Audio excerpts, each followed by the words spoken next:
cuerpo y alma no son dos cosas separadas, dos sustancias, diríamos en filosofía, ¿no?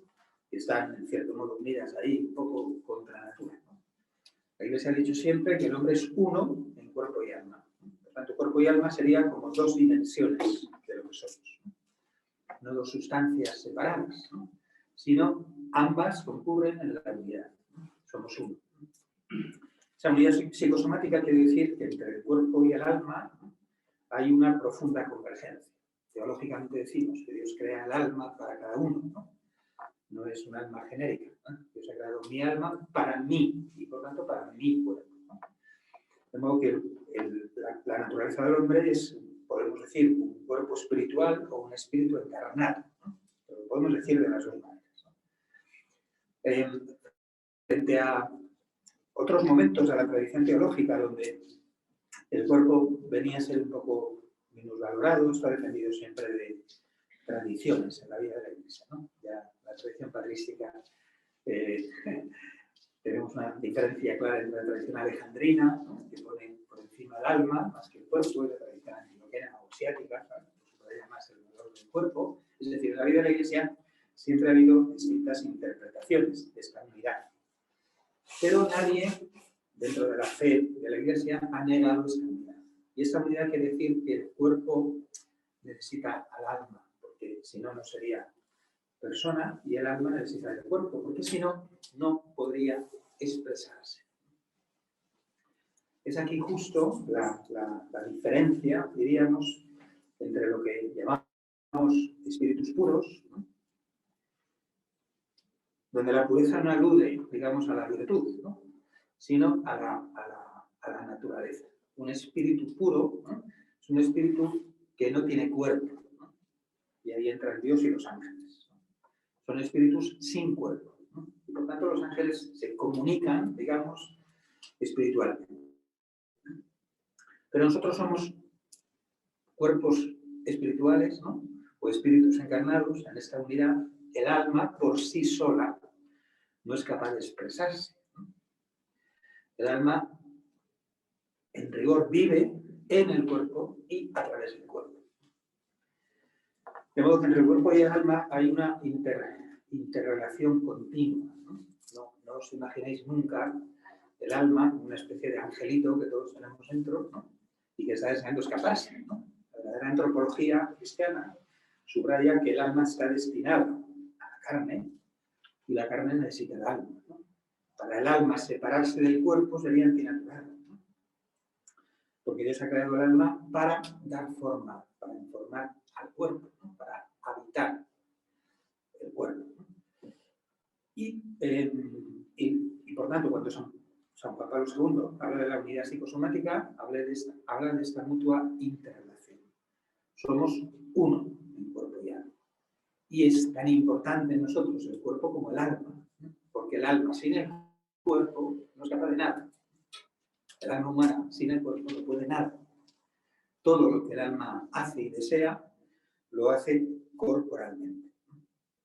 Incluso la oración más íntima que podamos tener, pues se refleja en el cerebro y en su actividad, ¿no? Y influye también en nuestra, si cabe, por decirlo de alguna manera, en cómo late nuestro corazón, ¿no? Es decir, esta unidad es muy importante. Pero la unidad psicosomática cuerpo-alma no es todavía todo el hombre es persona, ¿no? Esto aquí no me meto, es una cuestión filosófica muy difícil a definir la persona, pero digamos que, para decirlo en su esencia, somos seres personales, quiere decir que no somos una mera naturaleza, digamos, individualizada, como este vaso es un vaso, sino que ser personas quiere decir que existimos en el tiempo. Un vaso no existe, está aquí, ¿no? Pero no tiene existencia propiamente hablando, ¿no? Las personas existimos. Y eso quiere decir que tenemos, en cierto modo, una vida que se desarrolla en el tiempo. Y sin intentar una definición de persona, que ahora no viene al caso, sí podemos decir que lo característico del ser personal serían dos cualidades. Una, la autodeterminación, que es algo más que la mera libertad, ¿no? Nosotros nos percibimos a nosotros mismos como un sujeto, ¿no?, que tenemos la capacidad, ¿no?, de decidir cómo va a ser nuestra vida. La autodeterminación es algo más, digamos, que la mera libertad de elección. Yo creo que hay algunos animales que tienen una cierta libertad de elección. Si giran a la derecha o a la izquierda, no está regulado del todo por el instinto, ¿no? Hay una cierta aleatoriedad en sus no emplearía la palabra libertad, pero sí una cierta opcionalidad, ¿no? Se van por un lado o para otro por lo que sea, ¿no? La autodeterminación es algo más, ¿no? Es como nos conocemos y nos poseemos a nosotros mismos de tal modo que podemos orientar nuestra vida en una dirección. Yo puedo decidir ser bombero, ¿no? A mis años creo que ya no, pero en fin. Y entonces, desde el principio, pues empiezo a estudiar las cosas relativas al bombero y empiezo a ir al gimnasio, ¿no? Entonces, bueno, es un fin parcial de mi vida, pero dedico mucho tiempo a eso. Entonces, uno puede decidir, esto es la autodeterminación, que en cierto modo alude a nuestra intimidad, a la imagen de lo que somos y lo que queremos llegar a ser. Pero la persona, que es corpóreo espiritual, es también, y esta sería la segunda propiedad esencial, autotrascendente. La autotrascendencia es que el espíritu es, digamos, capaz de salir de sí mismo al encuentro de otro, al encuentro de la verdad. Por ejemplo, ¿no? Lo que nos hace capaces de conocer las cosas es que precisamente porque somos espirituales, ¿no?, tenemos la posibilidad de salir de nosotros mismos, ¿no? Si quiero conocer la botella, salgo de mí mismo, en cierto modo, para mirar, ¿no? Y de algún modo me pongo en la botella para observar, ¿no? Es decir, si hay capacidad en el hombre de conocer, de amar, de darse, es porque somos trascendentes, autotrascendentes, podemos salir de nosotros mismos, ¿no? Esto es clave, porque es la cualidad que tenemos que nos hace capaces de amar, de darnos. Amar es salir de sí, ¿no?, en dirección al otro, al amado, ¿no?, para afirmar al amado. Pero esta capacidad de salir es, en cierto modo, la capacidad del don. La autotrascendencia propia de la persona nos pone en un ámbito de relacionalidad que para nosotros es constitutiva. De hecho, que seamos personas quiere decir que somos nosotros mismos, ¿no?, un núcleo de intimidad, pero no somos solitarios. Somos necesariamente en relación con otros. Somos con otros. Si no, no seríamos ni siquiera nosotros mismos. No tendríamos capacidad. Si en nuestra vida otros no nos hubiesen mostrado su amor y, por tanto, su humanidad, nosotros no podríamos desarrollar ni siquiera la conciencia de nosotros mismos. El mito del buen salvaje, algunos parecidos, ¿no?, se han encontrado, pues si no se desarrolla eso en su momento, se pierde, ¿no? Y por tanto, un niño que no es capaz de autoconocerse, porque no ha tenido ningún contacto humano creativo. Entonces, la persona es lo que nos constituye como personas, o la expresión de lo que somos como personas, es esta capacidad de salir de nosotros mismos, de darnos. Por eso dice Juan Pablo II que la persona se constituye, en cierto modo, en su plenitud, cuando es capaz de hacer de sí misma un don sincero para el otro. Ser don, y a veces lo utiliza como un guión intermedio para no separarlo. Ser don, eso es la persona. Más allá de las definiciones filosóficas, que son complejas, digamos que al nivel de descripción de lo que significa ser persona es ser don. Precisamente porque puedo autodeterminarme, puedo salir de mí mismo, puedo hacer de mí un don para los otros. Soy, entre comillas, dueño de mí, de modo que puedo orientarme hacia la comunión con el otro, y la comunión con el otro es posible porque puedo salir de mí mismo, darme al otro. Ser persona es ser don. Eso en nosotros es posible, digamos, por el alma, ¿no? Porque somos espirituales, porque esa es la dinámica del espíritu. Pero el alma humana no puede darse, no puede ser don, no puede expresarse, sino en el cuerpo. Y a través del cuerpo. Por eso, si la persona es ser don y hacer de sí mismo un don sincero, es el amor responsable, entonces el cuerpo, cuando expresa a la persona, cuando la persona puede expresar a través del cuerpo, o dicho de otro modo, cuando el cuerpo expresa a la persona, lo que expresa es ese don, por tanto, el amor responsable. El lenguaje propio del cuerpo, en principio, no puede ser otro que el lenguaje del alma, porque somos esta unidad. Por tanto, si lo propio del espíritu es darse, el cuerpo expresa del todo lo propio de la persona, ¿no? El cuerpo expresa del todo este ser don. Por tanto, el hombre es don de sí mismo, porque es espíritu, pero también porque es cuerpo, porque si no, no podríamos darnos, ¿no? El darnos a los demás es corpóreo, procede de lo interior, diríamos, ¿no? Es propio del cuerpo humano, propio del hombre, porque es esta unidad psicosomática. Por tanto, cuando decimos el significado esponsal del cuerpo, estamos hablando, primero, de la propia identidad del hombre, que es ser don. Segundo, de la naturaleza humana, que es unidad de cuerpo y alma. Y estamos hablando de la vocación del hombre, de todo hombre, que es el amor esponsal. La vocación de todo hombre es el amor esponsal, no el amor matrimonial. Es decir, no el amor esponsal en su forma matrimonial, sino el amor esponsal. Que en nuestra fe, y es el tercer ciclo de catequesis de Juan Pablo II, que vemos en plenitud, esto no sé si lo dije, justamente cuando contemplamos el cielo o la vida eterna.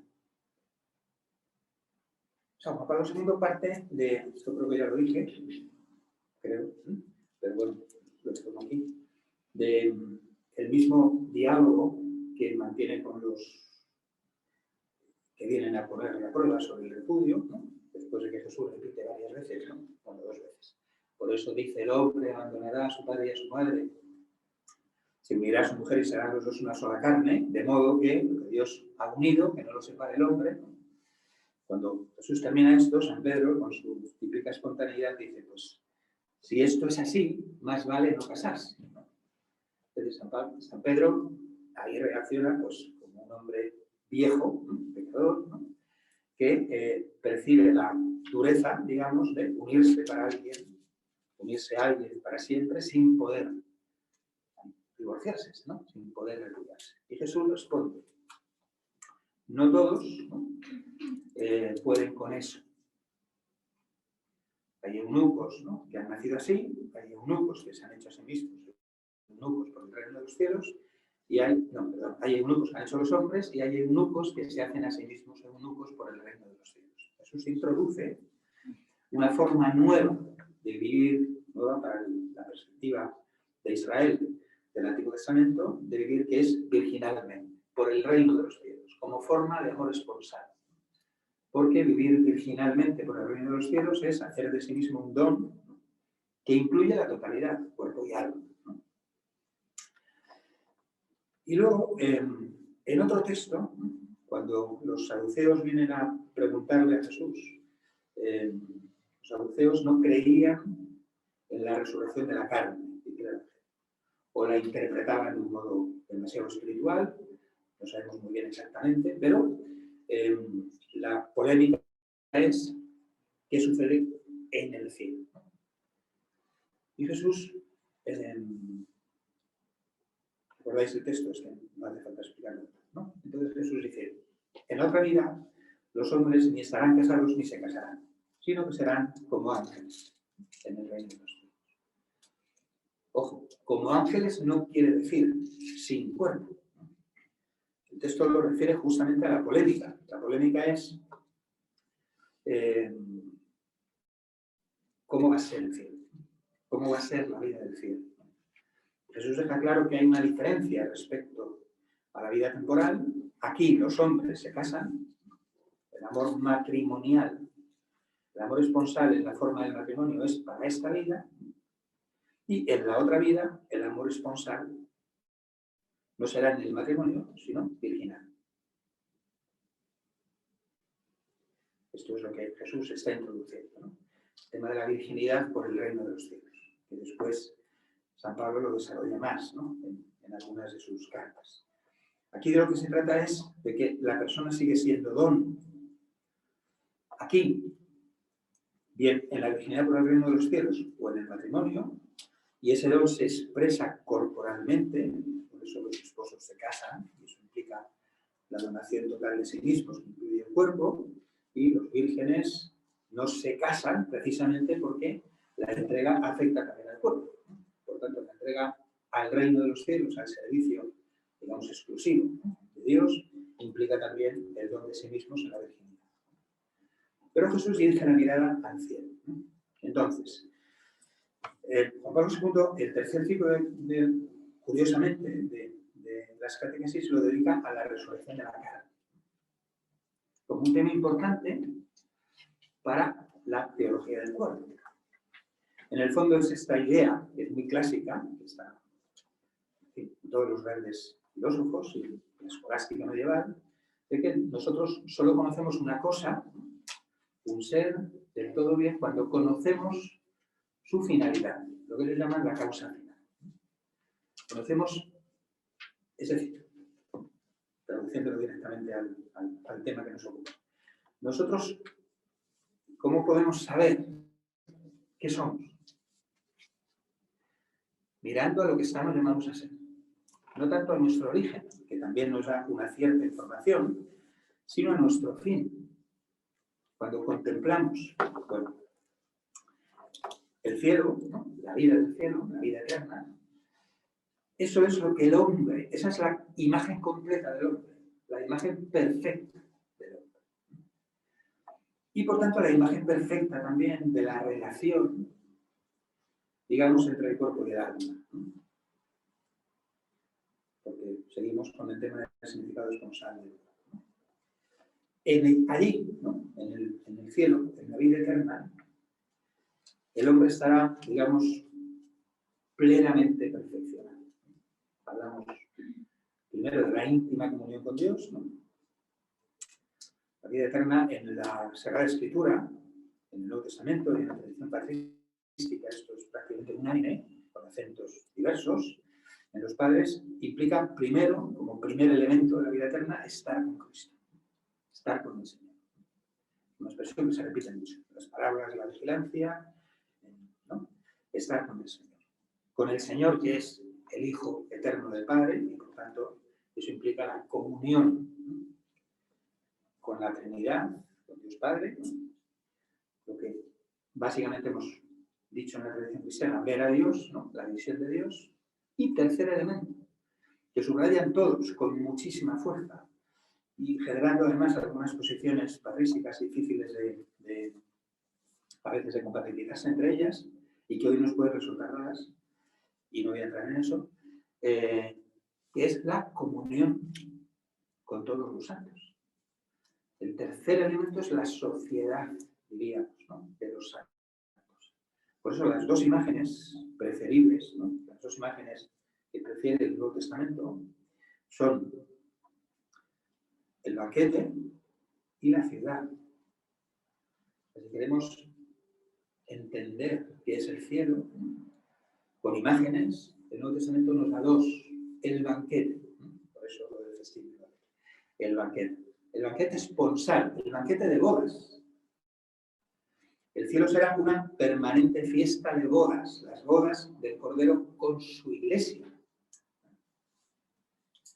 El amor esponsal será esponsal, pero como es las bodas del Cordero con la Iglesia, será virginal. Por eso los hombres no estarán casados ni se casarán, porque el desposorio es de todos como un solo cuerpo con Cristo.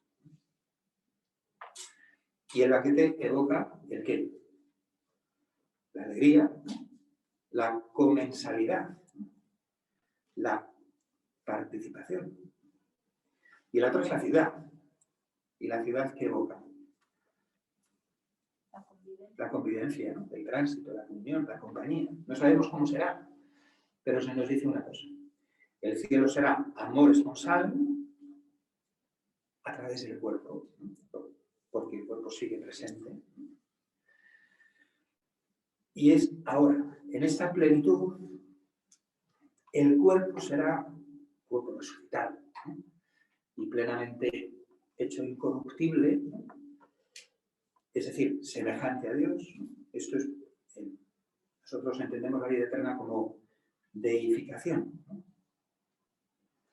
Ver a Dios, esto es lo que dice San Ireneo, un texto bellísimo, ¿no? Ver a Dios es la visión de Dios lo que hace al hombre incorruptible. Citando a Pablo, porque seremos semejantes cuando le veamos, seremos semejantes a Él porque le veremos tal como es. Entonces, en esa plena semejanza con Dios, por tanto, cuando nuestra humanidad es más plena, porque si el hombre es imagen de Dios, cuando la imagen de Dios se realiza en nosotros de modo pleno, somos perfectos, ¿no? En esa perfección, el cuerpo glorificado es pura expresión de la persona, una expresión de todo transparente. Entonces, escatología a veces cuando se duermen los alumnos digo, el cuerpo del cielo será transparente, y se quedan todos así. ¿Qué quiero decir? Bueno, no sé cómo será, nadie lo sabe. Hubo algunos condenados en el siglo III porque decían que los cuerpos resucitados serían redondos, ¿no? Entonces, se imagina a los hombres como bolitas. Que no digan más que como la esfera es la perfección y el cuerpo será perfecto, pues nada, cuerpos esféricos. Yo voy camino. Bien. Entonces, no. ¿Qué decimos? Que si el cuerpo expresa a la persona, en el cielo será pura expresión de la persona. Puro don, por tanto, ¿no? Un don llevado hasta el extremo. El don total de sí mismos, de modo que la persona a través del cuerpo se expresará perfectamente, sin sombras, ¿no? Sin escondimientos, ¿no? Sin fingimientos, ¿no?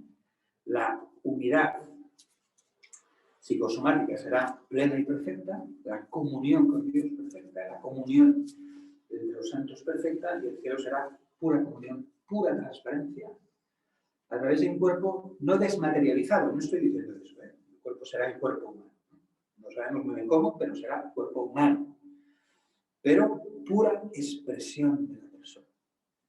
Y en ese sentido, comillas, transparente, ¿no? ¿Por qué subrayamos esto? Porque la resurrección es el proceso, el paso último de la redención que ha sido necesaria, ¿no? Porque en nuestra experiencia del cuerpo pesa también el pecado. De cuando hablamos del significado esponsal del cuerpo en nuestra concreta existencia, tenemos que hablar de lo que somos por naturaleza, ¿no? De lo que Dios ha creado y ha puesto en nosotros desde el principio, pero nuestra existencia está alterada y herida por el pecado. En nuestro modo de vivir el cuerpo, en nuestra corporeidad, ¿no? Pesa lo que somos, que no ha desaparecido del todo, pero también lo que hemos llegado a ser como consecuencia del pecado. Y es de lo que hay que hablar, porque nuestro cuerpo está herido. Bueno, nosotros estamos heridos, ¿no? Por lo tanto, la herida está tanto en la carne, digamos, en la carne del hombre, en el hombre, en su fragilidad, en el cuerpo y en el alma. Es decir, que para entender bien o orientar bien cómo vivir nuestra corporalidad, nos queda por hablar del pecado y de la redención. Es el segundo ciclo de las catequesis del Papa, que titula La redención del corazón. Porque cuando la Escritura, y desde luego Juan Pablo II, habla del corazón, habla no evidentemente, no del músculo, ¿no? Tampoco del órgano de los sentimientos, que sería hoy, el tema no es el de la revista del corazón, sino del núcleo de la persona. El núcleo que es corpóreo espiritual, porque la persona es corpóreo espiritual, porque el corazón, por tanto, no es el alma. Es este núcleo personal donde reside ciertamente las emociones más profundas, los afectos más profundos, las emociones, los sentimientos, pero también la voluntad, lo que queremos llegar a ser, ¿no? Ese núcleo interior del corazón ha sido herido, ha sido redimido y está destinado, digamos, a la plenitud. Para entender el valor del cuerpo, hay que verlo en la resurrección. El cuerpo está destinado a la gloria. El hombre, en su corporalidad, o como unidad psicosomática, está destinado a la semejanza con Dios. Por tanto, en el cielo el cuerpo será totalmente semejante a Dios. Aunque Dios es espíritu y el cuerpo es material. O el hombre será totalmente semejante a Dios, porque la unidad entre el cuerpo y el alma es plena, perfecta, indefectible unidad. Pero de eso nosotros hoy tenemos una experiencia real, pero parcial, ¿no? Porque estamos también bajo el peso del pecado. Entonces, ¿qué significa el pecado, ¿no? Digamos, o qué supuso el pecado y supone en nuestra vida concreta para el significado esponsal del cuerpo? Juan Pablo II, lógicamente, toma el tema en la línea de la tradición de la Iglesia y por tanto habla del pecado original y del efecto del pecado original en nosotros, que es la concupiscencia. Aunque a la hora de explicarlo, pues lo explica siguiendo su propia línea de pensamiento, centrándolo en la teología del cuerpo, ¿no? Pero supone, en cierto modo, un conocimiento previo.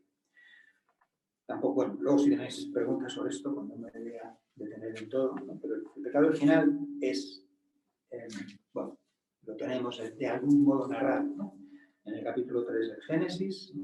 Más que narrado, porque no pretende ser un libro de historia, lo que se pretende explicar es que el mal no lo ha puesto Dios en la creación de Dios es buena, el mal entra como fruto de la libertad de la criatura, ¿no? La serpiente y el hombre y la mujer pecan y generan un mundo en el que vivimos que no es el que Dios quiso desde el principio.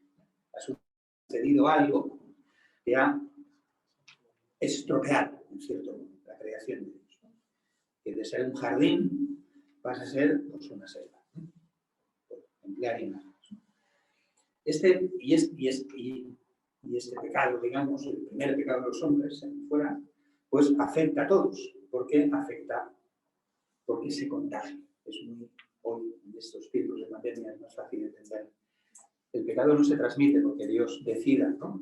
Vale, tú has pecado, pues ahora yo haré culpables a todos tus hijos, ¿no? Como una especie de acto divino, ¿no? El pecado supone que aquí hay muchas cosas metidas, ¿no? En el Génesis, en cierto modo, ya lo dije, y luego la tradición patrística en esto es también prácticamente unánime, Dios crea a la humanidad como un organismo, como un único cuerpo, en cierto, ¿no? De modo que en rigor, ¿no?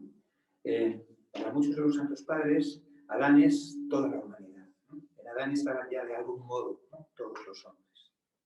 Las ideas son, en el modo de explicarlas, muy lejanas a nuestro modo de pensar, pero nos llevan a afirmar que, así como nosotros entendemos fácilmente, bueno, fácilmente no sé, pero lo decimos mucho, en la Iglesia, ¿no? La Iglesia es el cuerpo de Cristo y todos somos miembros de un mismo cuerpo y por eso todos somos uno. Sin perder la individualidad, todos somos uno en Cristo Jesús, ¿no? San Pablo dice de tantas maneras, los que comemos un solo pan, nos hacemos un mismo cuerpo. Pues esta unidad sobrenatural que vivimos en la Iglesia está como fundada en una unidad natural del género humano. De algún modo, El género humano fue creado por Dios, uno también. Y por tanto el pecado se contagia de unos a otros. No me tomas en serio, si tienes más dudas. ¿Y esto qué implica?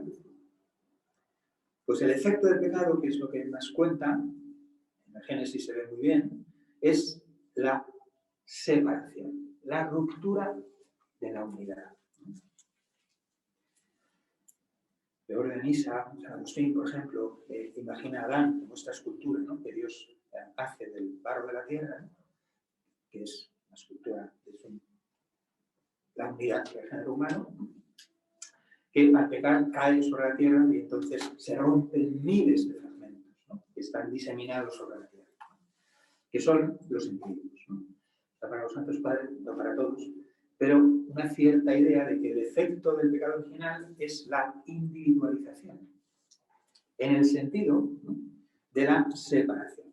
Los que antes eran uno, ahora son miles de fragmentos separados y divididos. No sé si me entendéis.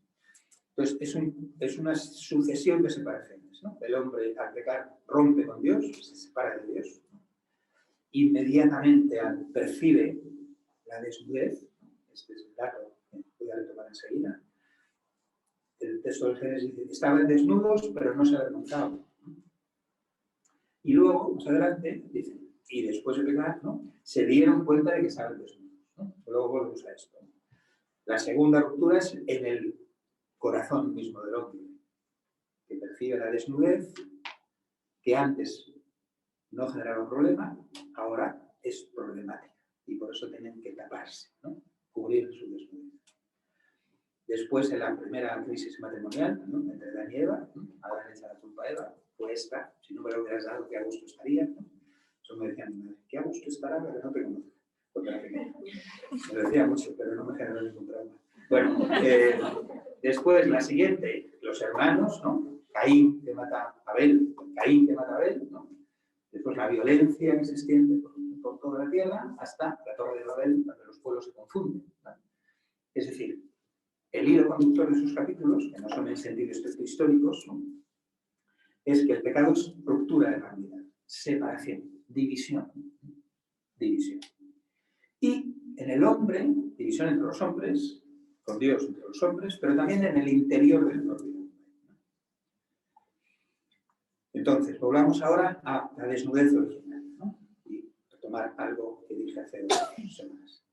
Cuando Dios crea, ¿no?, finalmente a Adán y a Eva, cuando se encuentran, ¿recordáis?, ¿no?, os decía que en la contemplación del cuerpo desnudo del otro, cada uno se reconoce a sí mismo como un don para el otro o para la otra, y a la vez reconoce al otro o a la otra como un don para sí.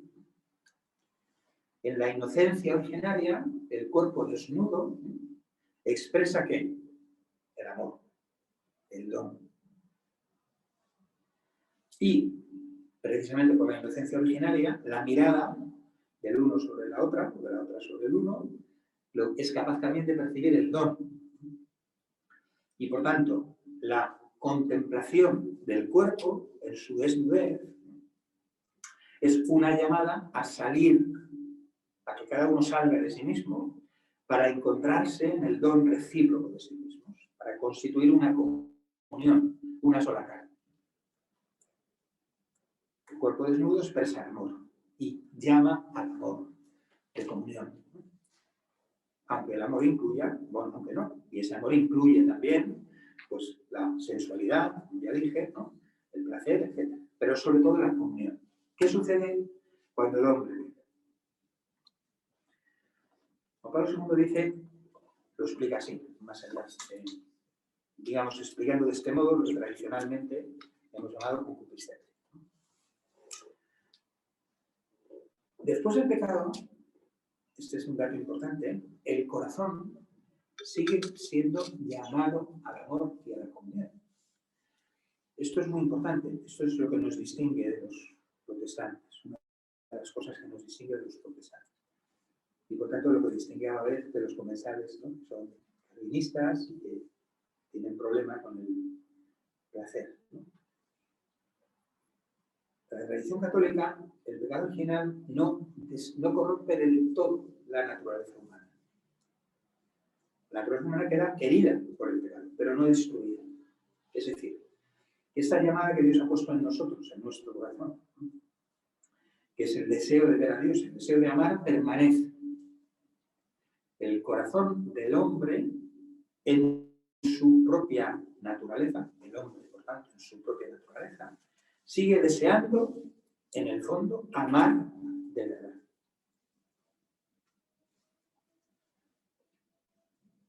El corazón del hombre es nuestro mejor aliado, ¿no?, en el diálogo con los demás, porque el corazón sigue llevando la imagen de Dios. Y por tanto, en el más profundo deseo del hombre, aunque no lo sepa, aunque no sea capaz de llegar, digamos, a esa profundidad, ¿no?, sigue deseando el amor, la verdad, el bien, sigue deseando a Dios y sigue deseando amar. El corazón no ha perdido, ¿no?, este dinamismo de la llamada al amor. Por tanto, incluso después del pecado, incluso después de muchos pecados, en la capa más profunda del corazón está el deseo de un amor verdadero. En todos, sin excepción, porque el pecado no ha corrompido la bondad de la creación. Entonces, ¿dónde está la primera división? En el corazón del hombre. El Papa dice, la primera división es el conflicto o separación entre el corazón y la mirada. La mirada. Antes del pecado estaban desnudos, pero no se avergonzaban. Después del pecado ha pasado algo que hace que, al verse desnudos, necesiten esconderse, necesiten esconder la desnudez, taparla. ¿Por qué? Porque la mirada del hombre, cada uno de los dos, sobre el otro y sobre sí mismos, se ha vuelto agresiva. ¿En qué sentido?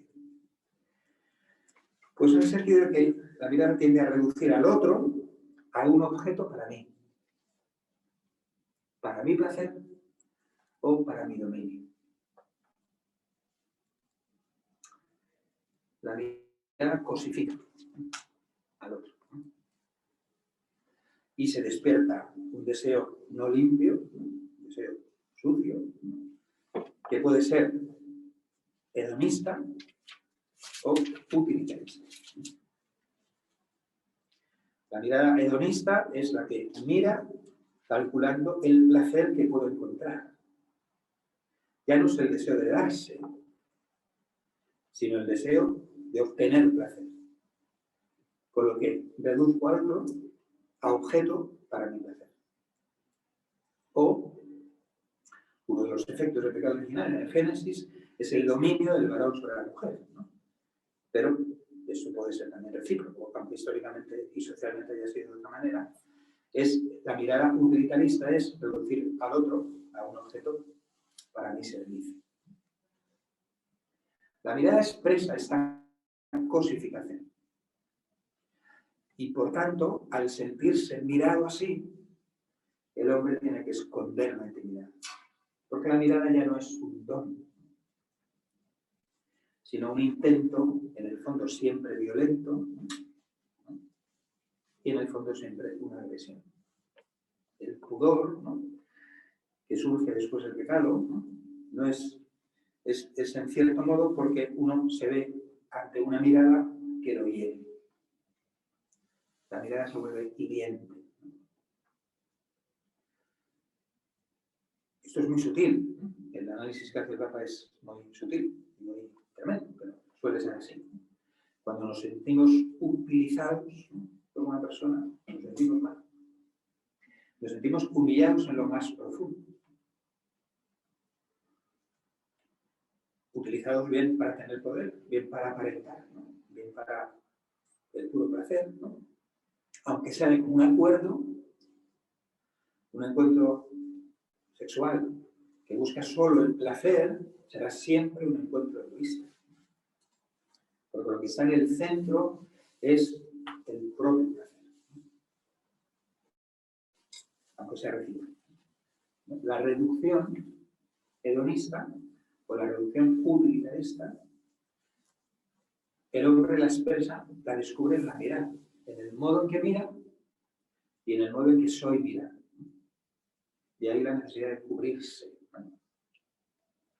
San Agustín comenta, dice, antes del pecado estaban desnudos, después se cubrieron porque ahora sí tenían algo de qué avergonzarse. Entra algo, más que avergonzarse, Juan Pablo II dice protegerse. Protegerse de la mirada hedonista o utilitarista del otro, que es ofensiva, de cierto modo, para la propia dignidad y para el propio corazón. Y de aquí viene la segunda división, bueno, la primera división. Entonces, el corazón,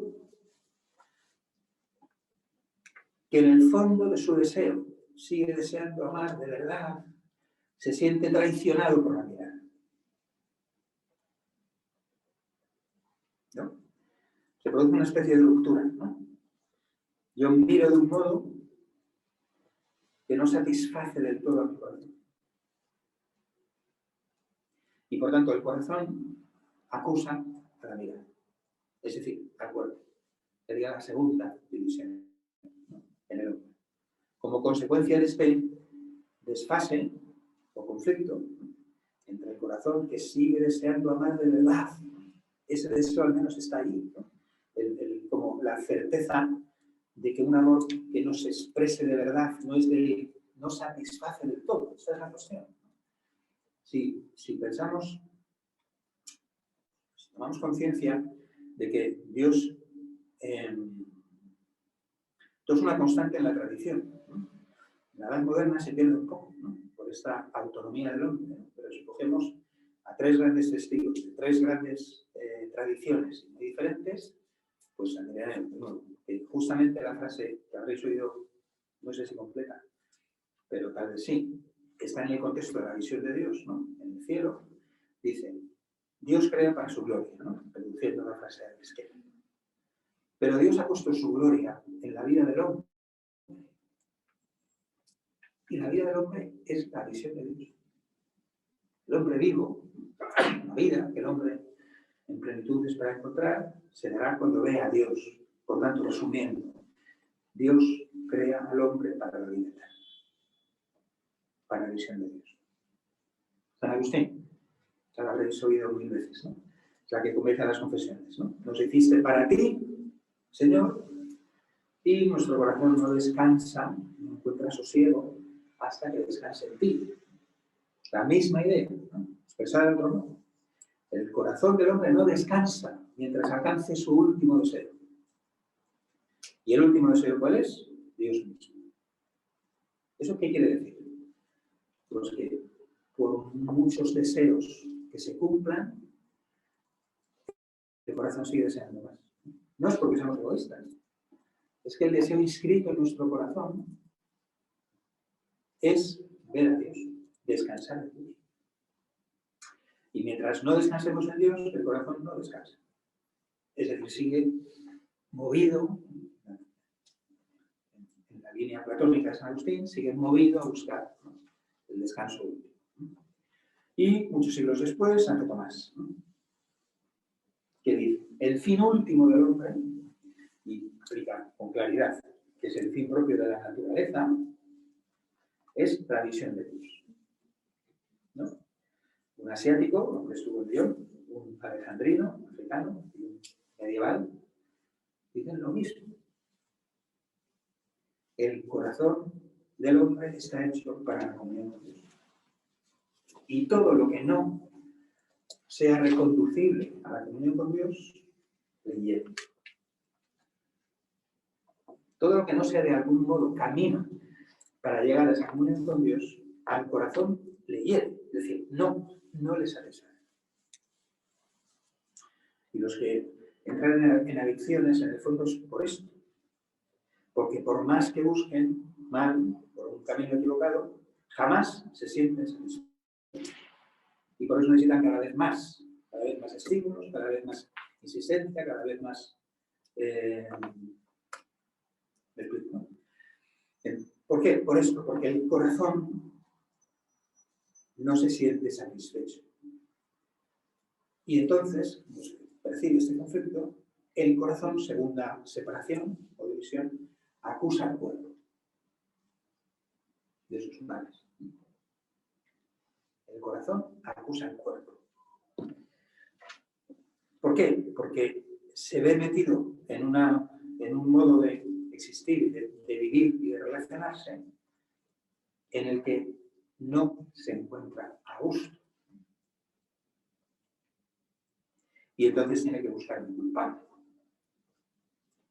Y acusa al cuerpo, ¿no? Sienta al cuerpo en el banquillo y los acusa. Esta es la tentación maniquea. Que Juan Pablo II dice clarísimamente que no es en absoluto cristiano. El maniqueísmo es imposible de conciliar con el cristianismo. El maniqueísmo podríamos resumir diciendo que es una doctrina en la que hay dos principios, ¿no? El principio del bien y el principio del mal. El principio del bien es espiritual, el principio del mal es material. Los maniqueos acusan a la materia. El cuerpo es una cárcel para él, un lastre. Es el cuerpo la culpa de todos nuestros males. Si el alma pudiese liberarse del cuerpo, volaría, ¿no?, hasta Dios sin impedimentos. Pero esto es una falsa acusación, dice Juan Pablo II. El corazón acusa al cuerpo, pero es que el corazón es corpóreo. Es decir, es un poco lo del Evangelio del miércoles, ¿no? No es lo que viene de fuera lo que hace impuro al hombre. Lo que hace impuro al hombre es lo que procede de dentro. El que está herido es el corazón. El corazón busca eximirse de la culpa, en cierto modo, ¿no? Y esto a lo largo de la historia de la Iglesia y en muchas espiritualidades, bueno, muchas no, en fin, en algunas, ¿no?, el cuerpo ha sido tratado como el burro que hay que domar, ¿no? Como si el problema estuviese en el cuerpo. Pero si en realidad, si hacemos un buen examen de nuestros pecados, ¿no?, todo empieza en un deseo, que es espiritual. Es decir, el corazón acusa al cuerpo, pero el cuerpo no es el culpable. La culpa está en que el corazón está herido. El pecado ha herido el corazón, el núcleo del corazón del hombre. No pecamos porque seamos corpóreos. Es más, si podemos pecar es porque somos espirituales. Porque tenemos libertad para pecar. Pero el cuerpo por sí mismo no es libre. La persona es libre porque es esta unidad de propiedad. Todo desprecio del cuerpo, quiere decir Juan Pablo II, es un desprecio que se aleja de las fuentes de la vida cristiana. El cuerpo no es nuestro enemigo. El enemigo es el pecado, la fragilidad. San Pablo, cuando dice que habita en mi carne, no se refiere al cuerpo, se refiere a la fragilidad humana. No es el cuerpo la causa de nuestras desgracias. Es el pecado que habita en nosotros. Y la tercera separación sería entre las personas, ¿no? Es decir, hay una ruptura interior de la unidad, ¿no?, acusar al cuerpo, y este conflicto que vemos entre, a veces, nuestro cuerpo. San Pablo describe muy bien en la carta de los Romanos, ¿no?, este conflicto entre el bien que se me propone y que deseo hacer y el mal que hago. Pero la culpa del mal que hago no está en que seamos corpóreos, sino en la fragilidad que el pecado ha puesto en nosotros, ¿no? Porque rota la unidad con Dios, pues hemos entrado en la muerte, ¿no?, en esta debilidad y en esta fragilidad. Y la última consecuencia del pecado es la separación entre las personas, ¿no?, lo que he dicho antes de Génesis, ¿no? Como por dentro ya no nos poseemos del todo perfectamente, nuestra libertad ha quedado herida, y como además ha entrado en nosotros este deseo desordenado, hedonista o utilitarista, pues se crean los conflictos entre las personas, cuando tendemos a utilizarlas, ¿no?, a manejarlas, a arruinarlas, ¿no?, en el sentido que sea. Bien, esto hay que tenerlo en cuenta. El hombre histórico es así, ¿no? el hombre originario, ¿no?, el que Dios creó, sigue en nosotros, porque, insisto, la naturaleza del hombre no ha quedado del todo corrompida por el pecado. Permanece el dinamismo, porque está innato, es innato en el hombre. El deseo del bien, el deseo de la verdad, el deseo de la belleza, el deseo de la justicia, el deseo de la unidad, ¿no? El deseo de Dios es innato. Dios lo ha puesto en nosotros como un deseo. Pero eso entra en conflicto, pues, también con el deseo desordenado.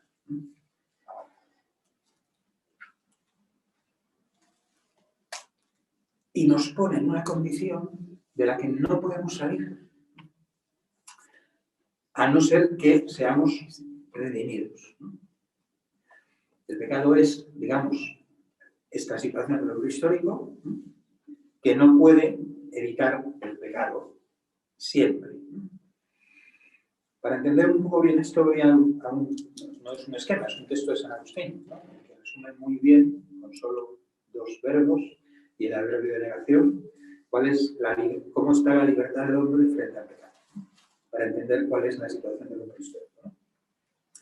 Hablando del hombre antes del pecado original, el hombre podía pecar. Y de hecho pecó, pero podía pecar. El hombre bajo el pecado original, no redimido, el hombre no podía no pecar. No podía no pecar. Con esto, ojo, San Agustín nunca dijo, ¿no?, ningún católico de verdad ha dicho que todo lo que el hombre hace sea pecado, sino que no puede vivir toda su vida sin pecar alguna vez, ¿no? Lo que dice San Pablo, todos pecaron, ¿no? Tercero, el hombre justificado, el hombre redimido, el fruto de la redención, puede no pecar, ¿no? El fruto de la redención es que podemos no pecar. Y en la vida eterna no puede pecar, ¿no? Es muy claro, ¿no?, de esto que dice San Agustín, ¿no? El hombre herido está en una situación en la que, si su corazón no es redimido de la fuerza del pecado, no puede evitar el pecado siempre. Todos pecaron, todos permanecían esclavos del pecado, por miedo a la muerte, ¿no?, dice Hebreos. ¿Pero qué es la redención, entonces?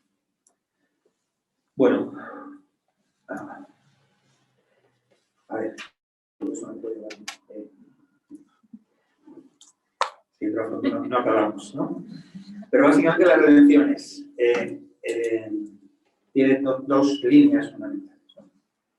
Si imagináis, es solo un ejemplo, que yo creo que se aproxima bastante a cómo se explicaría la transmisión del pecado original, ¿no? Pero es un ejemplo, no es una explicación perfecta, pero no quiero meterme en este problema, ¿no? Hoy somos muy conscientes, digamos, bueno, valdría el ejemplo del virus, pero el ejemplo del virus no, porque no todos son contagiados, ¿no? El mundo contamina, ¿no? Imaginad un mundo limpio, la atmósfera limpia, donde de repente se produce una catástrofe y todo queda contaminado. Todo queda contaminado. Y todos quedan afectados por la contaminación. Incluso los niños que nacen contaminados, aunque no tengan culpa, ¿no? Y en este mundo totalmente contaminado, donde por la culpa de uno, lo que se queda hace explotar el reactor nuclear, ¿no?, todos quedan perjudicados y heridos, no hay salvación, porque no hay aire limpio que respirar. Todos están condenados, ¿no?, a la contaminación. ¿Qué sucede? Que desde película, ¿no?, de repente viene uno que trae aire limpio, que no solo no se contamina, ¿no?, sino que es un generador de aire limpio. De modo que en cuanto él se ha hecho presente, ya hay aire limpio, ¿no? Algunos querrán respirar, otros no. Pero el aire limpio ya está a disposición. Y es un aire que sana, ¿no? Bueno, ejemplo un poco tonto, la redención es esto. La realidad decide rescatarnos del pecado, ¿no?, redimir el corazón. ¿Y qué es lo que hace? Pues sanar el corazón. La vida de Jesús, ¿no? Su enseñanza, sus milagros, su pasión, su muerte, nos afectan a todos, porque al hacerse hombre se ha unido en cierto modo a todos nosotros. De modo que lo que sucede en él y lo que él recibe de Dios Padre es para nosotros, ¿no? Nos lo comunica. Aquí la imagen que debéis tener, digo, es muy fuerte y a veces no la subrayamos lo suficiente, es la que nos da San Juan, con la parábola de la vid y los sarmientos. Jesús es la vid. Él está lleno de vida. Y si quedamos injertados en él, pues recibimos de él la vida. ¿El fruto de la redención cuál es? Diríamos, el perdón del pecado, la culpa, la fe, la esperanza y la caridad. Cuando nosotros recibimos el fruto de la redención, ¿no? En el bautismo, lo que recibimos es, primero, segundo, aquí se podría decir en distinto orden, pero el bautismo nos incorpora a la Iglesia. ¿La Iglesia qué es? El cuerpo de Cristo, el templo del Espíritu Santo, el pueblo de Dios. Somos introducidos en un cuerpo, hechos miembros de un cuerpo en el que la vida es abundante. Y la vida de Dios, ¿no? La vida del Señor, el sarmiento enfrentado a la vid, llega a nosotros y destruye el pecado. Y nos hace partícipes de la fe, que es conocimiento, luz, para conocer la verdad. Y la esperanza en la vida eterna nos da también la fortaleza para vivir abrazando la verdad y el bien, para luchar contra el pecado. Y sobre todo la caridad, que nos hace amar a Dios, ¿no? Con todo nuestro corazón y con toda nuestra alma, que nos blinda contra el pecado. ¿No? Que la redención es no solo perdón del pecado, ¿no? Sino una vida que se nos da, que nos permite vivir sin pecar. Hace posible que podamos no pecar, ¿no? Y por tanto sana la herida de nuestro corazón. Aunque permanece en nosotros la debilidad, lo que llamamos la concupiscencia. El fruto de la redención es que el corazón es sanado y puede amar de verdad, puede amar verdaderamente, pero ahora no es espontáneo, porque lo que no hemos recuperado es la inocencia del origen. En el Génesis, ¿no? La inocencia originaria hacía que antes del pecado este amor, don sincero de sí mismo, fuera espontáneo. Ahora no. Ahora la gracia de la redención, el Espíritu Santo en nosotros, la caridad que el Espíritu Santo derrama en nuestro corazón, la vida cristiana, los sacramentos, ¿no? La comunión entre nosotros de los santos, hace posible que podamos amar verdaderamente, que podamos amar bien, conforme nuestro corazón desea, en lo más íntimo de su vida, pero no espontáneamente. Ahora el amor necesita encontrar una forma de crecer, de madurar, ¿no? Es el camino de las virtudes, las esperanzas de las tres teologales, el camino de las virtudes humanas, ¿no? Es decir, lo que nos da la redención es la posibilidad, ¿no?, de que la herida del corazón no determine nuestra vida, sino que lo que determina nuestra vida es, en cierto modo, la fuerza de la redención de Cristo, que nos lleva corporalmente, de nuevo, a través del cuerpo. Por eso creo que nosotros podemos pensar, y no digo que esté equivocado del todo, que una vez que somos bautizados tenemos una especie de hilo, ¿no?, con Dios, ¿no?, de modo que la gracia de Dios nos viene directamente a nosotros. Pues no. Nos viene en cuanto somos miembros del cuerpo de la Iglesia. Nos viene a través de los demás. No quiero decir que no haya una relación personalísima y absolutamente íntima entre Dios y cada uno, sino que a nosotros, la vid y los sarmientos, de nuevo, injertados en Cristo, en el cuerpo de Cristo, recibimos de Él en el cuerpo la vida. Por eso, cuando queremos, digamos, expresar nuestra mayor comunión con Cristo, ¿a qué acudimos? Al sacramento del cuerpo y la sangre de Cristo, a la Eucaristía. La Eucaristía refleja muy bien que todo don de Dios nos viene en el cuerpo y a través del cuerpo. En la Eucaristía encontramos, digamos, el puro amor esponsal de Cristo a la Iglesia. Se hace cuerpo que podamos comer, ¿no? Cuerpo con el que podamos entrar en comunión. El sacramento del cuerpo y la sangre de Cristo es, en cierto modo, como la revelación íntima de que este amor esponsal tiene como fruto último la comunión. Y en la Eucaristía, como comulgamos con las debidas disposiciones, entramos en comunión con Cristo y con los demás. En el cuerpo de Cristo, que es la Iglesia.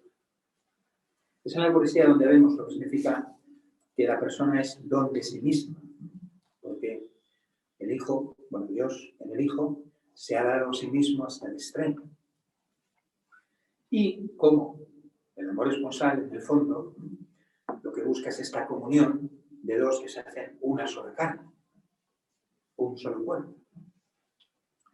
De este modo, la Eucaristía, todos los demás sacramentos, cada uno según su modalidad y según su misión, alimenta esta comunión con Cristo en el cuerpo. Y la Eucaristía hace posible esto, que seamos capaces de amar en el último grado del amor, que sería el amor de caridad.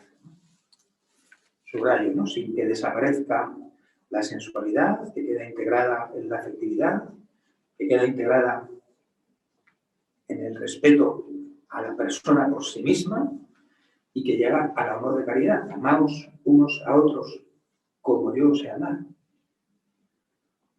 Aquí este texto tiene una fuerza particular, porque si lo cogemos con el versículo anterior, con dos versículos antes, ¿no?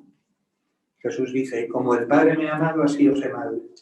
Así os he amado yo, permaneced en mi amor. Y un poquito más abajo, amaos como yo os he amado. Pero Él nos ha amado como el Padre le ha amado a Él. Es decir, ¿de qué amor estamos hablando? De la participación en el amor de la Trinidad. Es el amor divino, el que entra en el corazón. Pero porque estamos incorporados a Cristo. Porque formamos un solo cuerpo, comiendo un solo pan. Todas las referencias aluden a que la vida del cristiano justificado, que llamamos vida espiritual, ¿por qué lo llamamos vida espiritual? ¿Porque es del alma? No, porque es según el Espíritu de Dios. Porque es...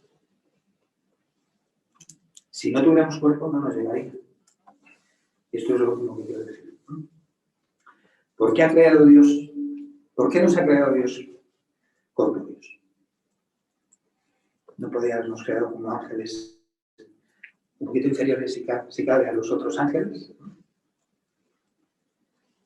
¿De qué somos nosotros capaces y los ángeles no?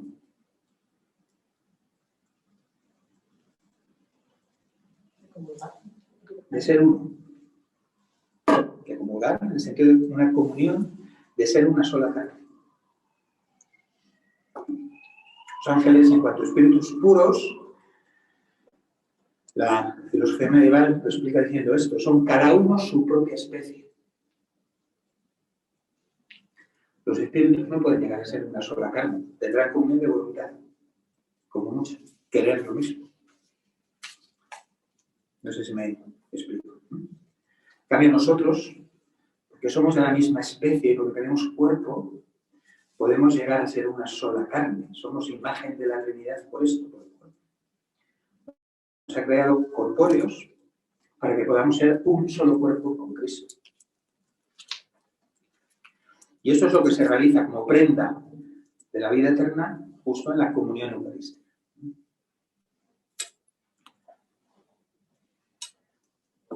Bueno, yo creo que para otro.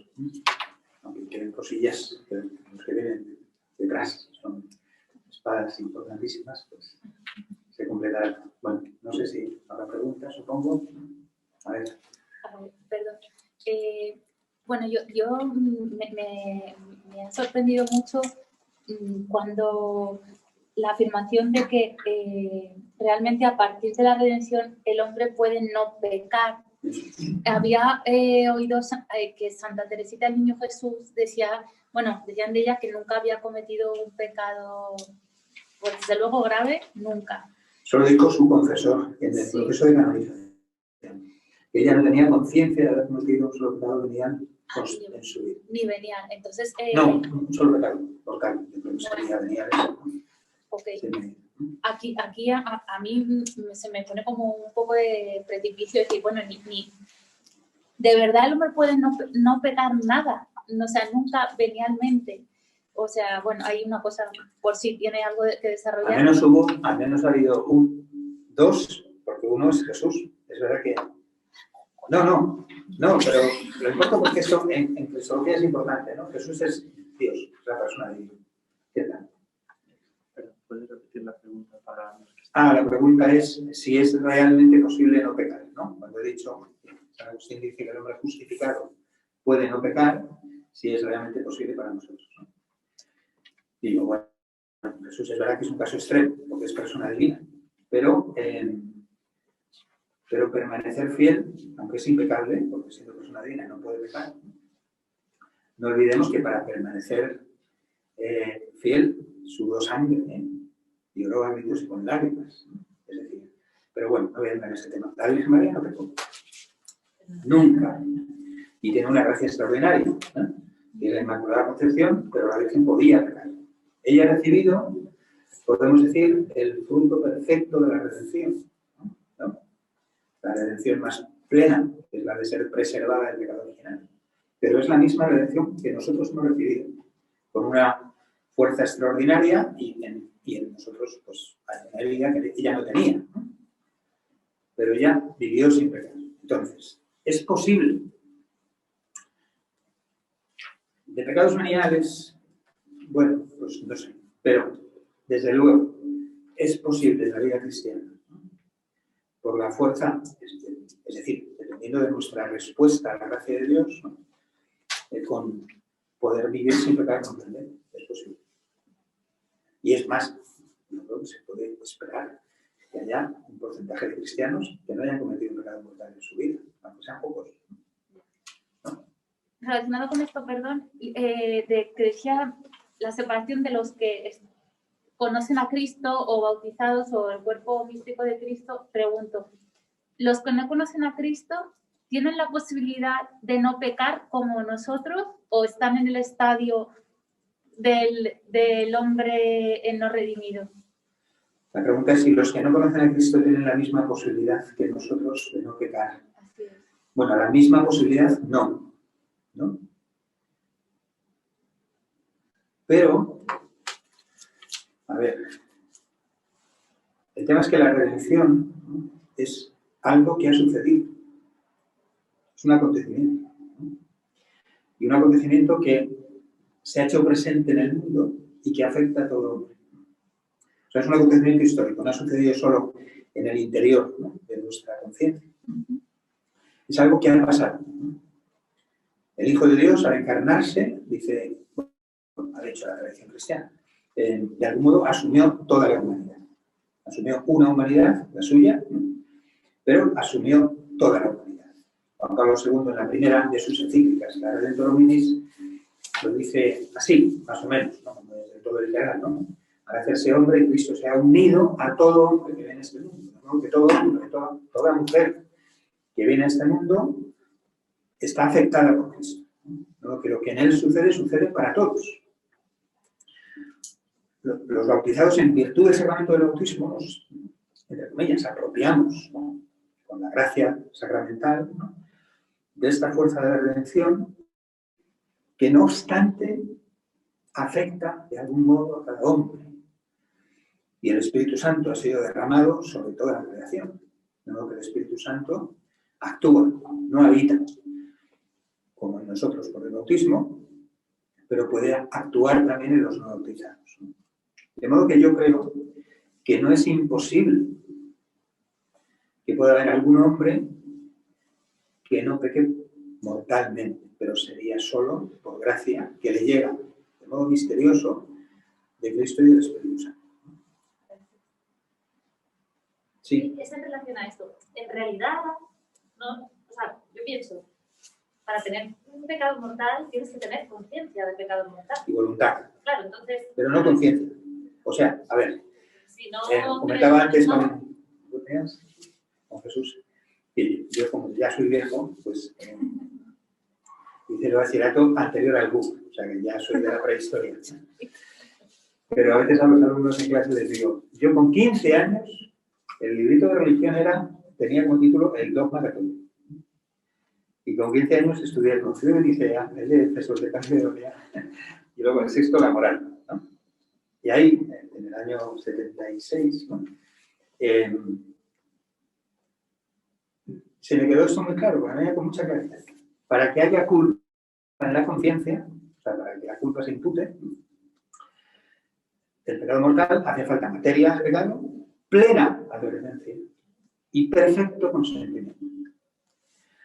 Si la advertencia no es plena y el consentimiento no es perfecto, comienzan las circunstancias atenuantes de la culpabilidad. Que haya circunstancias atenuantes no quiere decir que no haya culpa, ¿no? Y culpa mortal, ¿no? Pero es verdad, o sea, que para que haya culpa en la conciencia hacen falta dos cosas. Conocimiento, o sea, yo tengo que saber que lo que hago es malo, ¿no? y libertad, ¿no? Y lo hago con voluntad, ¿no? Con una voluntad no alterada o no demasiado alterada, ¿no? Es decir, puede haber, pues un toxicómano a lo mejor puede ser responsable y culpable de los primeros momentos, ¿no? Pero cuando llega a un grado de dependencia tal, ¿no? Con el síndrome de abstinencia, que su voluntad ha quedado anulada de esos últimos actos, probablemente no haya culpa, no sé si me explico. Pero aún así es evidente que Dios nos ha creado con libres y es posible en nuestra libertad elegir el mal conscientemente.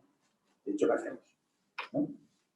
Me imagino que todos los que estáis aquí, y yo incluido, tenemos conciencia de que es posible pecar mortalmente, ¿no?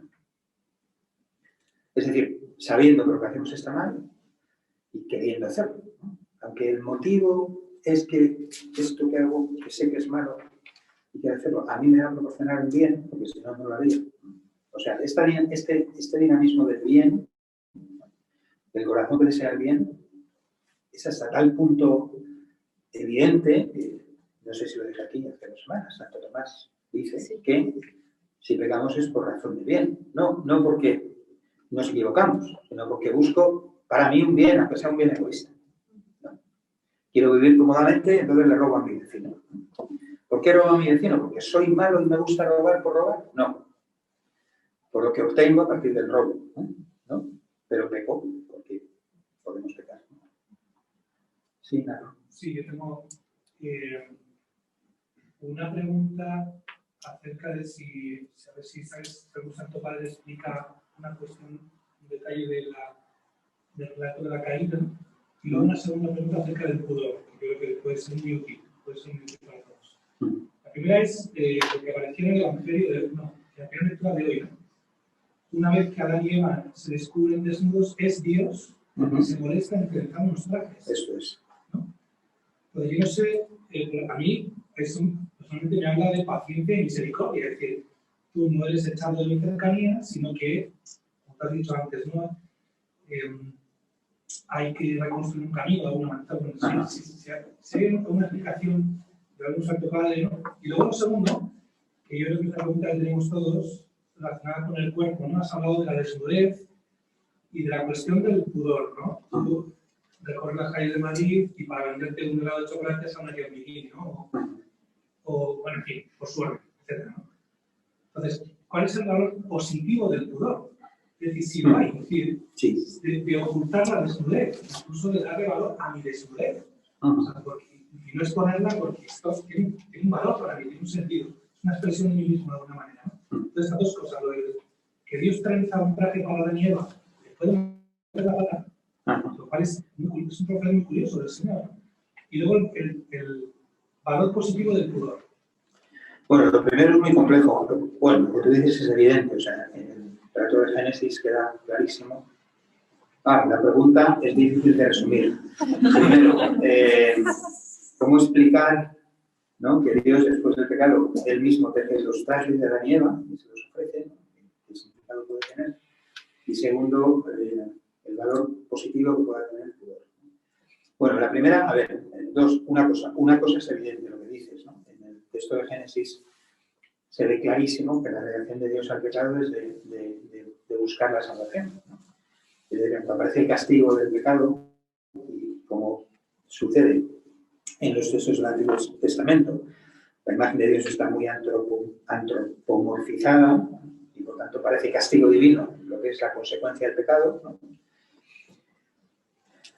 Pero enseguida hay una promesa de redención, ¿no? O sea, que sí que hay un gesto de misericordia, pero sí que hay, pero no lo sé con precisión, esto no lo he estudiado en rigor, en ciertas tradiciones patrísticas, ¿no?, como la asiática, pero hay bastante literatura, yo creo, árabe, cristiana y siríaca, que el tema de los vestidos, de los trajes de Adán, aluden en rigor a una especie de protección especial que Dios les dio, que no es el traje, digamos, físico, ¿no?, sino, no sé, o sea, sí que hay, tú no sé si sabes además lo que es decir, ¿no?, como estudiosa de la tradición asiática. Bueno, la lección magistral de Pilar del Sí, año pasado eso es. justamente iba sobre Justo. eso. O sea, hay un apócrifo que lo... Dilo aquí si quieres. Porque si no... Bueno, más bien aquí. Sí.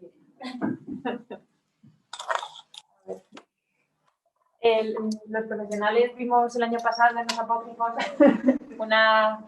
un texto que se llama La Cueva de los Tesoros, sobre todo, que en el que tiene mucha importancia esta túnica de piel, no tanto tejida, que aparece en Génesis. Que de hecho eso, sin alargarme mucho, se remonta en realidad a una tradición rabínica, porque en hebreo piel y luz son muy parecidas. Se mencionan ambas or, pero bueno, cambia una letra. Entonces, eso viene de una tradición rabínica por la cual, de hecho, las túnicas de gloria, o sea, como que se solapan varias túnicas, ¿no? O sea, la túnica de piel que aparece en el Génesis, que es lo que le da Dios a los hombres después de pecar para taparse, pero ahí también aparecen las túnicas de luz, porque las palabras son muy semejantes en hebreo, y eso se asocia con la túnica de gloria o del Espíritu, que eso, por ejemplo, también San Ireneo habla, ¿no?, de la estola del Espíritu Santo, que en realidad eso sería una cosa prelapsaria, o sea, que antes del pecado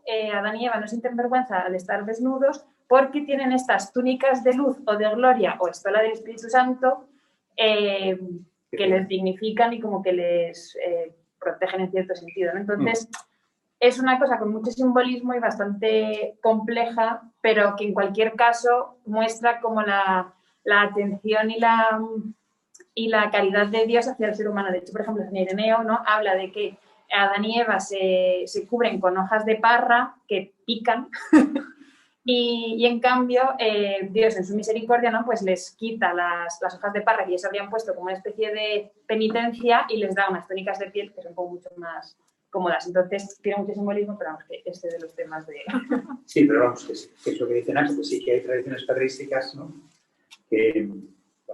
Y luego lo del pudor. A ver, la vergüenza sexual aparece como consecuencia del pecado, pero que aparezca es algo positivo, porque es verdad que el hombre necesita protegerse, ¿no? Es un modo de proteger la intimidad, ¿no? De una mirada que resulta lesiva, ¿no? Y por tanto tiene el valor positivo el pudor lo que hace es proteger la intimidad, ¿no? No es una cuestión de pacatería, diríamos, ¿no? Sino de que... Pero es muy curioso, ¿no? Que, vamos, no es muy, después de lo que vamos viendo es evidente, ¿no? Que cuadra que el modo de proteger la intimidad está para el cuerpo, ¿no? De nuevo, el cuerpo expresa a la persona, ¿no? Y por tanto, si la mirada que yo percibo sobre mí, sobre mi cuerpo, es lesiva de cualquier modo, pues entonces, en rigor, me está hiriendo a mí, está hiriendo el corazón. Entonces, el corazón se protege. Entonces, el clásico sentido del pudor es justamente este. Es un modo de proteger a la persona, tanto de protegerme yo mismo, como de proteger a los demás, ¿no? Es cierto, bueno, tal vez cada vez menos, o dependiendo un poco de costumbres y experiencias propias, que la desnudez ante otros siempre resulta incómoda. Primero porque estás gordo, no eres el hombre de 10, ¿no? Entonces te ve ahí la barriga de cerveceras, de granos, no sé qué, ¿no?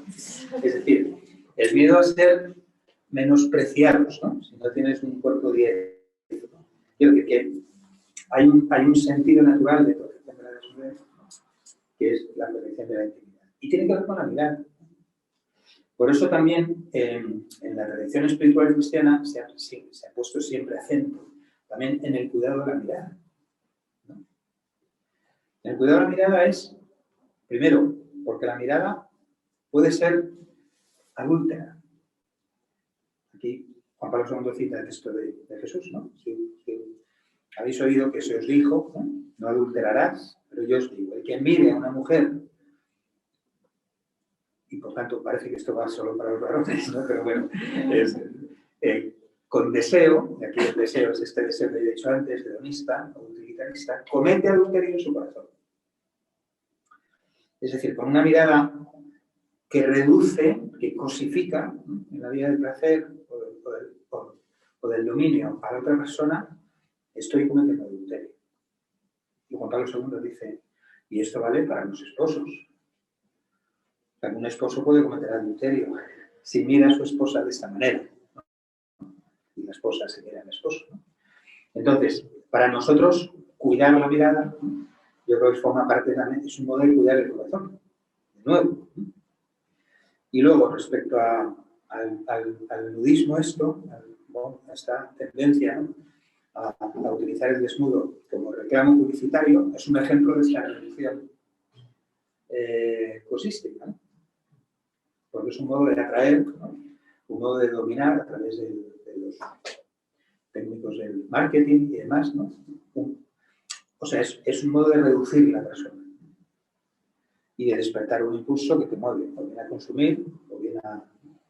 Entonces yo creo que hay una diferencia, digamos, entre hablar de la corporeidad, ¿no?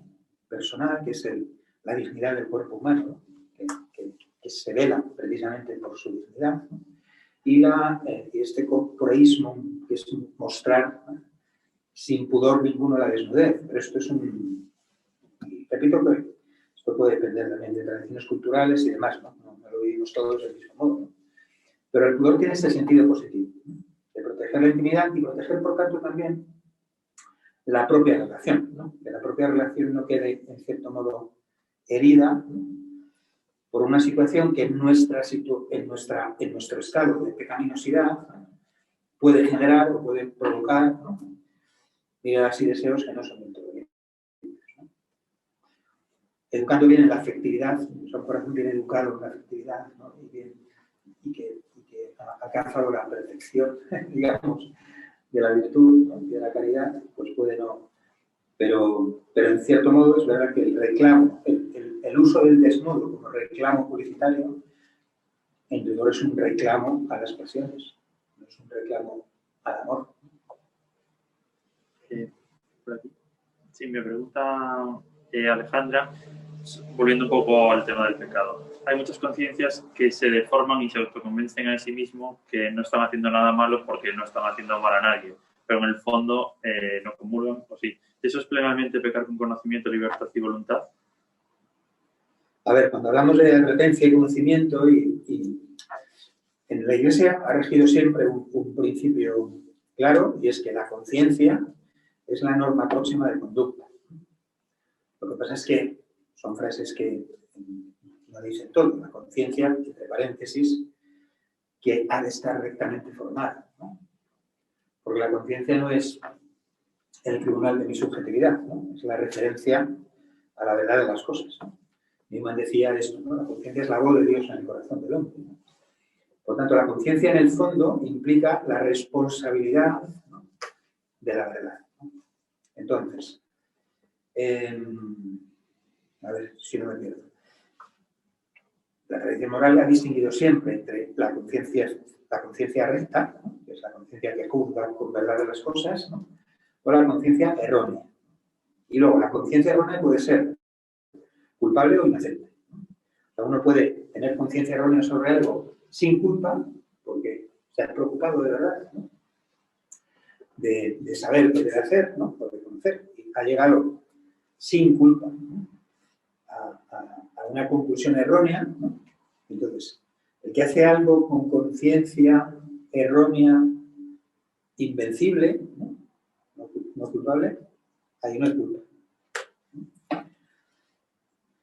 Pero el que no se ha preocupado de buscar la verdad, ¿no?, porque intuye por dónde va y no le da la gana, ¿no?, el que, digamos, el que emite un juicio en su conciencia, ¿no?, erróneo, con culpa, ahí sí hay pecado. ¿No?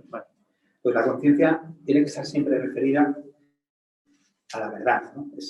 Aquí también hay una noción de verdad que evidentemente no es la que culturalmente dominante, ¿no? Cuando Jesús dice la verdad os hará libres, está diciendo que la verdad, primero, que conocer la verdad de nosotros mismos, conocer la verdad de lo que tenemos que vivir, ¿no?, y de cuál es el camino recto, nos da, porque la fuerza del conocimiento es muy importante, nos da un motivo para vencer la voluntad que se inclina hacia el mal, ¿no? Es decir, cuanto más cerca estamos de la verdad, más libres somos, porque tenemos más dominio sobre nosotros mismos. El que vive en el error constante, en el fondo, está perdiendo libertad. Pero tiene un sentido fuerte, porque Jesús ha dicho, la verdad es el mismo, ¿no? La verdad es Cristo.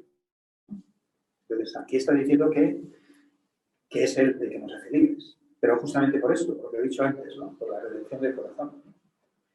Como hoy tenemos un sentimiento muy subjetivista, una concepción muy subjetivista de la verdad, ¿no?, y el relativismo también de esto casi parece difícil de justificar para muchos, ¿no?, o de explicar.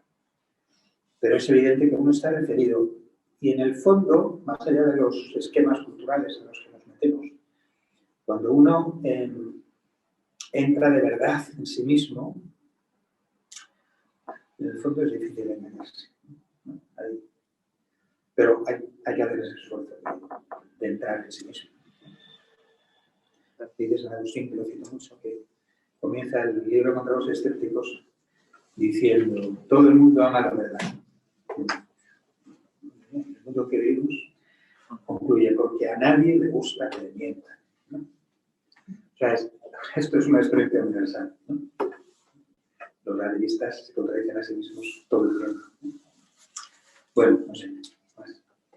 Bueno, yo tengo varias preguntas que se alejan bastante de este tema.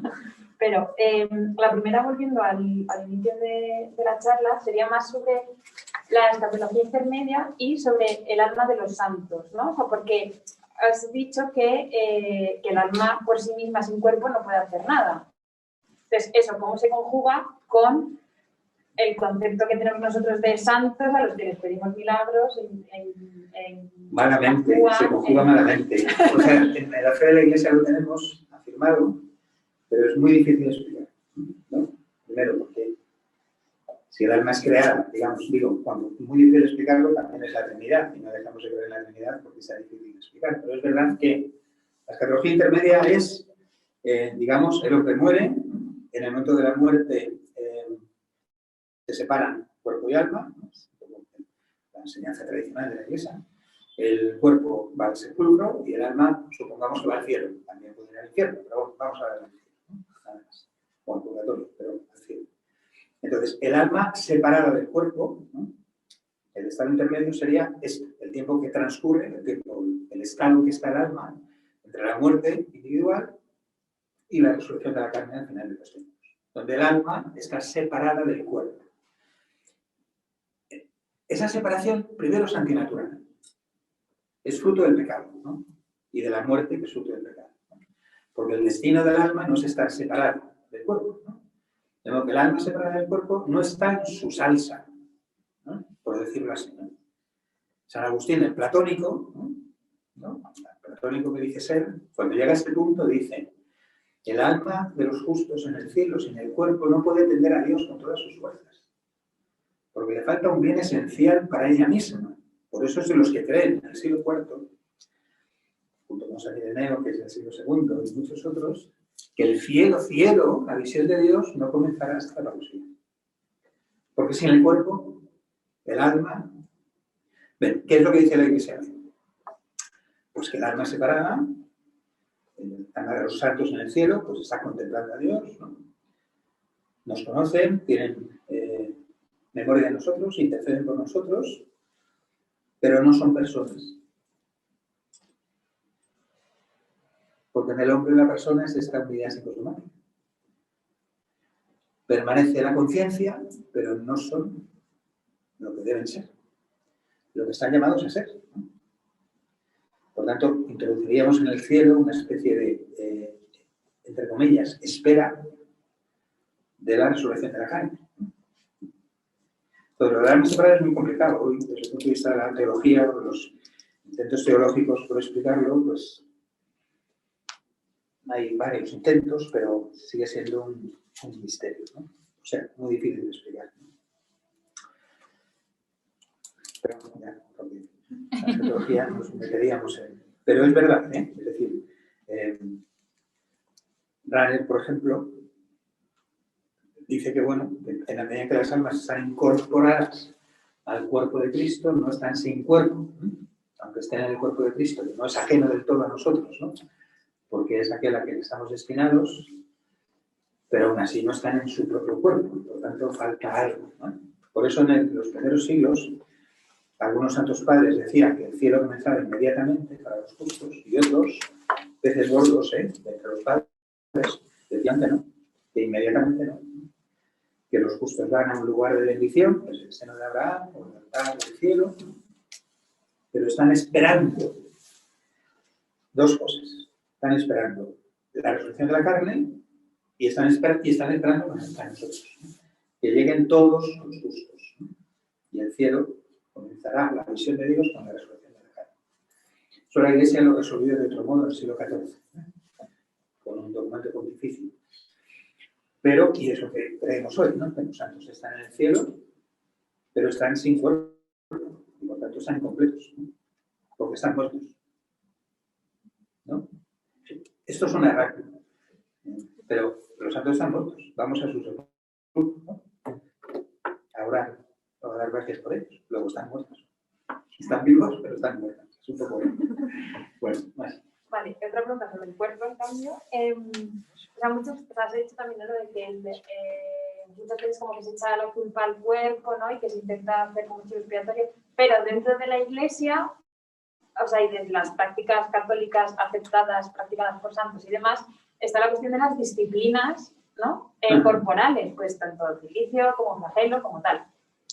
¿Esto cómo se...? Bueno, yo creo que cuando leemos...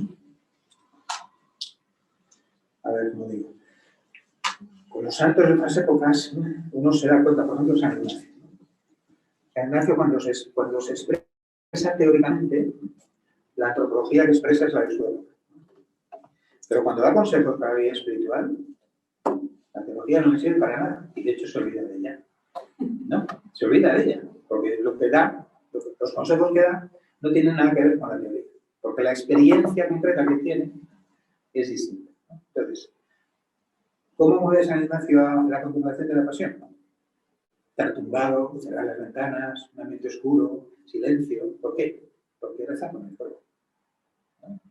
Aunque la teología del momento sea el alma ama y el cuerpo queda ahí en la esquina. Entonces, con los santos hay que ver un poco. Y es verdad que el tema de la penitencia corporal, a la luz de lo que hemos visto, yo creo que ellos lo que experimentan, más allá de cómo lo expliquen, es que la penitencia corporal es, digamos, purificación y dominio de la persona, a través de todo. Porque, de nuevo, no hay actos que hagamos que sean puramente espirituales. Pues cuando yo ayuno, siento hambre en el estómago, pero estoy purificando mi sed de posesión, por ejemplo, ¿no? O mi egoísmo, ¿no? O sea, que es también llegar al cuerpo llegar a la persona a través del cuerpo. Yo creo que es una intuición que está detrás, ¿no? Aunque luego se exprese mal. Vale. Y ya la última, sobre la caridad, porque muchas veces nosotros asociamos caridad casi más como con desconocidos, ¿no? Mientras que en el planteamiento presentado es el culmen del amor, ¿no? O sea, como... Entonces eso también como que me... No hay palabra que se haya devaluado más, tal vez, ¿no? Hacer caridad, es que pasa, dejas una monedita que no te compromete nada. Caritas, que traduce agape, el agape del griego, es el amor de Dios. Deus caritas es, cuando San Juan, bueno, San griego, ¿no? Agape. No usa cualquier término para hablar del amor, ¿no? Es el amor de benevolencia, que implica al menos amar al otro como a ti mismo. Y en el caso de Jesús, amar al otro como Jesús me ha amado a mí, como Dios me ha amado a mí. Por lo tanto, es el amor último, que sería amar al otro más que a mí mismo. Un ejemplo de Cáritas lo da San Pablo, Romanos 9, ¿no? El principio del capítulo 9 de Romanos, en el que San Pablo dice una cosa tremenda y él mismo necesita como decir, creedme lo que digo, que lo digo de verdad, ¿no? Porque, hermanos, mi conciencia me lo testigo en el Espíritu Santo. Digo la verdad, no miento. Si fuera posible, me gustaría ser anatema de Cristo por el bien de mis hermanos según la carne. O sea, San Pablo se pone ante Dios y dice, Señor, si mi condenación te sirve para salvar a Israel, lo acepto. Eso es caridad. Amar a los otros más que a mí mismo. Claro, pero ahí no hay esta graduación de amor sensual, amor bueno, sí. De amistad, amor de... A ver, la gracia no destruye la naturaleza, la perfección, ¿no? El que no es capaz humanamente de amar, ¿no? Pues será muy difícil que reciba el don de la caridad sin pasar por un proceso de purificación, ¿no? La gracia tiene un poder extraordinario de sanar el corazón, pero normalmente viene precedido o por lo menos, no necesariamente precedido por un tiempo de proceso de purificación natural, pero al menos hace ese camino previamente, ¿no? No sé si es eso. De todas maneras, el amor de Dios es distinto al nuestro. Esta es la clave, ¿no? Porque nosotros, en eso yo creo que Platón tiene razón, espontáneamente nosotros amamos lo que resulta amable, ¿no? Es decir, amamos a algo o a alguien porque nos atrae. Si no hubiera nada que nos atrayese, si nos resultase del todo repugnante, no amaríamos. El amor implica ese primer movimiento de atracción. Somos llamados desde fuera, ¿no? Y entonces salimos al encuentro del amor. Dios no. Dios ama desde sí mismo, porque Dios es amor. Entonces, Dios ama todo lo que ha creado, pero no porque lo creado le atraiga, ¿no? Sino porque Él es la fuente del amor.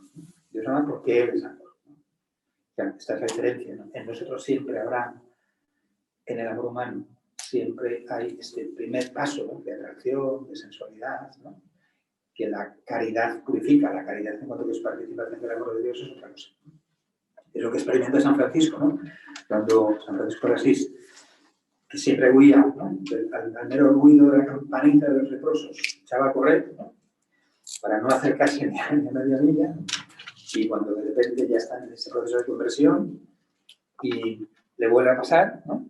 Vuelve a sonar el primer impulso de echar a correr, pero hay algo que le frena, ¿no? Entonces se va hacia el leproso, lo abraza y besa sus manos. Y se dice, ¿no? Que nunca encontró tanta dulzura en eso, ¿no? ¿no? Ahí es un ataque de caridad, ¿no? O sea, de un amor que supera la repulsión. Es donde Dios, la caridad es virtud de lo alto. Hay que pedirla y prepararnos para que se nos conceda. Bueno, creo que es la hora.